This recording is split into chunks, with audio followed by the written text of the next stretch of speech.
일본이 비웃던 한국의 국산화, 역대 정권에서 성공하지 못한 탈일본, 문재인 정권에서 가능해진 이유는 뭘까요?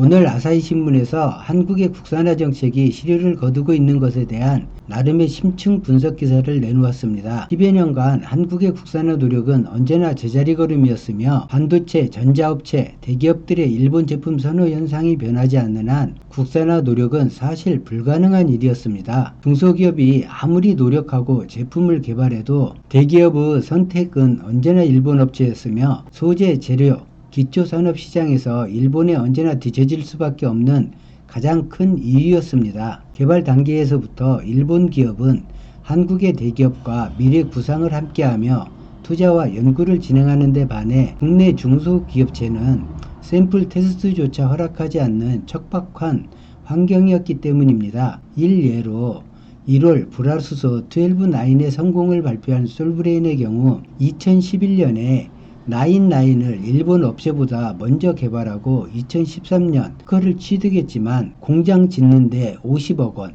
이후 삼성, SK 하이닉스 등의 오퍼를 받을 가능성이 없었기에 상용화를 포기합니다. 문제는 지역 주민들의 반대도 있지만 허가권자인 정부가 입으로는 국산화를 외치고 실제로는 공장 증설, 인허가에서 도움은커녕 오히려 방관했다는 것입니다. 2011년 9-9 고순도를 개발할 당시 9-9 불화수소는 일본 업체를 앞서는 개발 성공이었지만 그대로 사장되어 버린 것입니다. 일본이 2019년 7월 수출 제재를 단행하면서 가장 화두가 된 것이 불화수소였습니다. 다른 것은 어느 정도 대체가 가능한데 불화수소만은 안 된다는 것이 대세였습니다. 3개월만 공급을 안 하면 한국의 반도체 공장은 멈춘다. 그만큼 수출 제재 품목에서 일본 정부나 일본 산업계가 일제 불화수소에 대한 자부심은 굉장했던 것 기억하실 것입니다. 국내 언론들도 일본 언론을 그대로 받아 보도하면서 국민의 불안감을 키웠습니다. 그런데 그동안 국내 언론들이 솔브레인의 기술을 몰랐을까요? 이미 9-9 고순도 불화수소 특허까지 받았는데요. 한국 정부가 국내 중소기업들의 기술력을 몰랐을까요? 한국 대기업이 몰랐을까요? 한국의 소재 재료 산업은 일본을 따라갈 수 없다는 의식이 너무나 강했기에 믿고 싶지 않았던 것은 아닐까 생각합니다. 그런데 참 허탈하네요.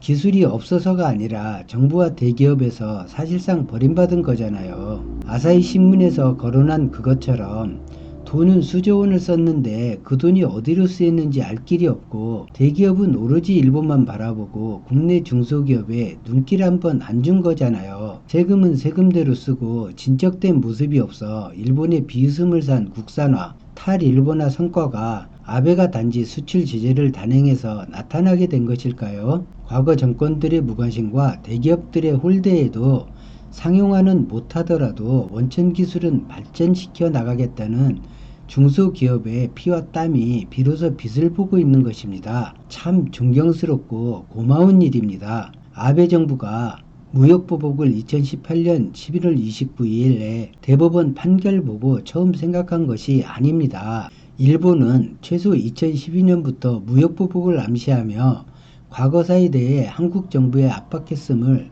사법농단 문건을 통해 확인할 수 있습니다. 문제는 그런데도 제대로 된 정부 지원과 대기업과 중소기업의 상생을 도모해주지 못하고 자위대 창립 기념일 행사에 참석하는 등 일본의 비위를 맞추기에 급급했다는 것입니다. 만약 정부가 의지를 갖고 2012년 정도에 탈일본화를 밀어붙였다면 지금 어떤 상태일까요? 국산화 정부 정책을 비웃던 대기업들, 삼성이나 SK 하이닉스, LG 등은 기업의 거래 문제가 아닌 일본 정부로부터 생존의 위협을 직접 받자 비로소 중소기업과 상생을 결심하고 정부가 그 재원을 지원함으로써 지금 이 빠른 성과를 내고 일본이 경악하고 있는 것입니다. 지난 세월 일본은 한국에 늘 거대한 경제를 가진 국가였으며 군사력 또한 비교할 수 없을 만큼 강대하다는 인식으로 지나치게 움츠렸었지만 막상 붙어보고 싸워보니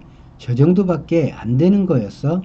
란 말이 나올 만큼 한국 경제에 미친 파급은 아주 작았고 한국인 특유의 빨리빨리 문화에 위기 시 더 민첩해지는 속성이 더해져서 정부와 기업의 발빠른 이견이 없는 대처로 세계에 한국의 저력을 보여주었습니다. 국민과 정부, 기업이 한뜻으로 밀어주고 끌어주면 대한민국은 승승장구할 것입니다. 한국만큼 100여 년 사이에 정치 경제에서 위기와 고난과 피폐함을 경험한 나라가 있을까요? 그런 환경에서 지금의 대한민국을 이룬 우리 한국인들은 어깨를 펴도 되고 당당해져도 됩니다. 그러나 늘 부족하다 여기며 사는 민족성 때문에 간혹 굴곡은 있겠지만 만족하기 위해 더 크게 발전하겠지요. 굴곡진 역사로 인해 늘 우려와 불안이 많은 민족이지만 막상 절망스러운 상황이 닥치면 이겨내는 힘이 어디에서 나오는지 불가사의한 일입니다. 한 가지 아쉬운 점은